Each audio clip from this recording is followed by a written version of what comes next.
Now to something different. No, to another topic. You might see the pattern here. We had a project from Swiss. We had now a guy from Slovenia. Now we go back to Swiss, so we stay around Austria today, in somehow. No, let's welcome to the stage Max Stucchi, and he will tell you about CDN servers. Thank you. Yes. Thank you. Actually, this is not that much different from what Jan showed earlier, and I guess we will find some similarities. So, who am I? I used to work at RIPE-NCC. I met many people who told me, oh, I remember you from some training courses. I worked at Internet Society. So you will see some also similarities with what Hanna Creighton presented earlier today, because that's still the same, area of work. And this is work that I've done together with people at Namex. So switching to the second slide.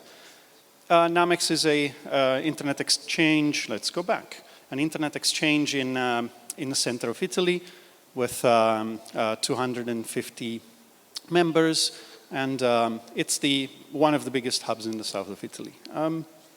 Why are we doing this? Because Namex wanted to figure out where their users were picking up content to help them get better peering. So this is work in progress that we've been doing, and I'm going to show you some of the data that we extrapolated from it. So first of all, we have internet exchange points, and IXPs tend to bring content and access networks closer to each other. So the idea is that I can reach my videos, my files quicker, better if I use internet exchanges. So at the beginning, some years ago when I worked at the RIPE-NCC, there was IXP Country Jedi, and it's still there, which is an interesting tool. It takes a series of RIPE Atlas probes in different ASNs in different countries and runs trace routes between them, seeing where these trace routes pass by. Now, you have a nice representation of where the data between these two networks, and it creates a whole matrix between two networks goes.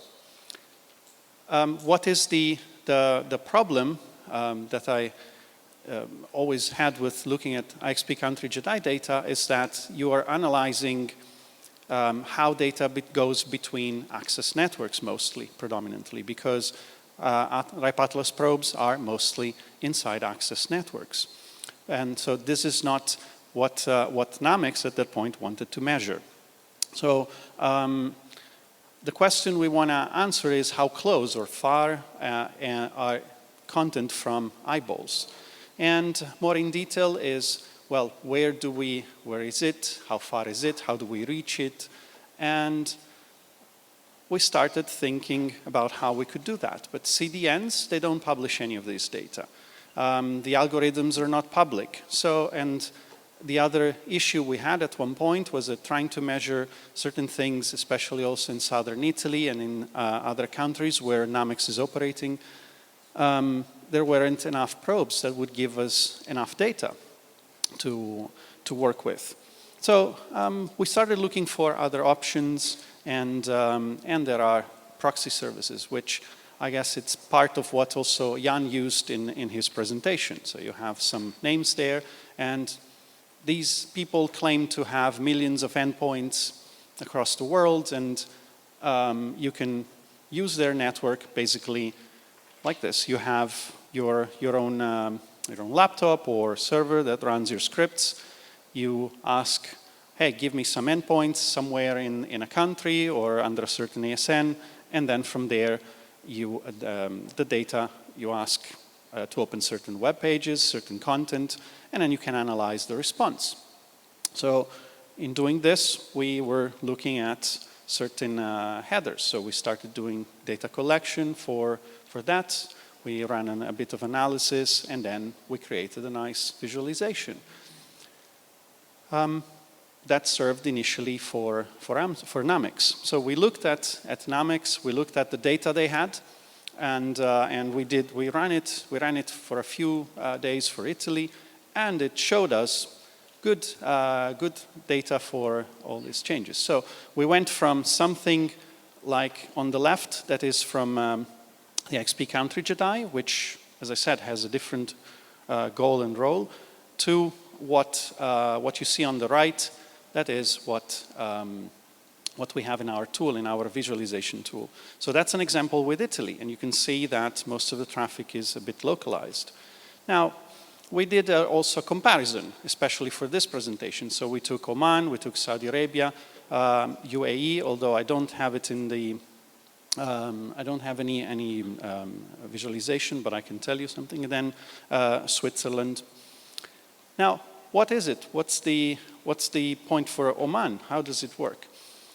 Is you can see that for Amazon, some of the content is localized, and what you see is that it just stays mostly in the country, while for Fastly, we leave partly the country. And you can see the point in, actually let me move closer to the, you can see that you get to a part of Marseille, which I guess it's where the cable landing that operators buy capacity from is.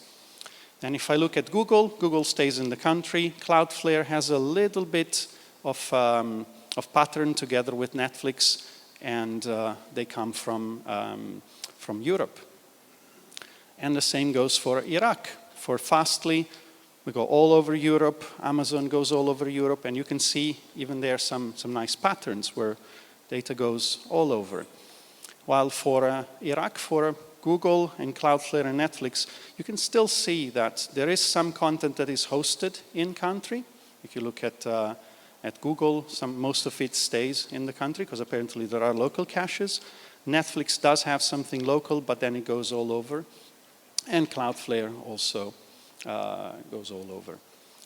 And what's the comparison with Saudi Arabia? Saudi Arabia has also a pattern where you can see Marseille as one of the big points where they get some of their data with Fastly, with Amazon, but also you can see it with Google, Cloudflare, and also with Netflix going all over, even to Paris, or Cloudflare going to Frankfurt. Then I compared it to Switzerland, although Switzerland has a bunch of IXPs and has a lot of caches internally. You can see that the only spread it has is towards Milan for what is Cloudflare, because the POP in Zurich is actually much smaller than the one in Milan. So yes, most of the content coming from the French part of Switzerland goes all over there. But the rest, for Google, Netflix, and Cloudflare, stays in the country. So we have more data. We have a bit more that I can show you. So you can approach me, ask for a demo, or send me an email later on. And it's me and Daniele Arena working on this, and maybe we can provide you with some nice insights for yourself. But then, looking at this, we were thinking, okay, what else can we measure? And some time ago, I worked on a small measurement system that was called Yo-Yo DNS, where the goal was to measure where the resolvers are in certain networks. So basically, the idea was to have, there's a database in the middle. I ran some measurements using RIPE Atlas. I asked them to resolve a unique A record or quad A record, which would be requested from some users in different ASNs.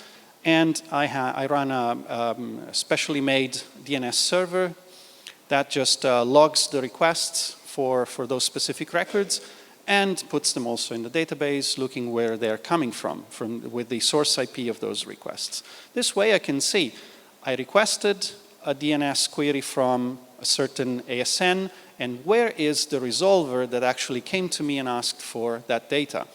And I could match if it's in the same ASN, if it's in another ASN, if a certain ISP is using an open resolver like Google, Quad9, Quad1, or whatever. And this can give me interesting data about how then also other parts of networking work, which means I can put them together with, I can put this data together with my other proxy work, and see how the influence is between the DNS that I'm using to resolve a resource and where the resource then is being served from. So this is work that is still being done right now. And we don't have any data yet to show about this, but it will come in a few weeks. And what else can we do with this? We can distinguish with different caches, analyze other CDNs. We can change different values in our measurements.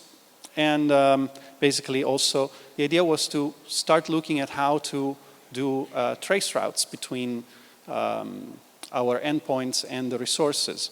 And that's work that also is still being done. And we are hoping to get some suggestions, some feedback on what else you think we could try to measure with this system. So that's basically it. I'm open for questions, and I hope I took enough time. I'm Rich from ISOC. Nice talk. Max, just wanted to know, how did you geolocate the vantage points? We do, yes. We have them. And so how? In this case, Yeah. since we asked for specific locations, you could see that there were clusters in the same small area. So you have the chance to see in a small area where they got, and they were from the same ASNs in different parts. So.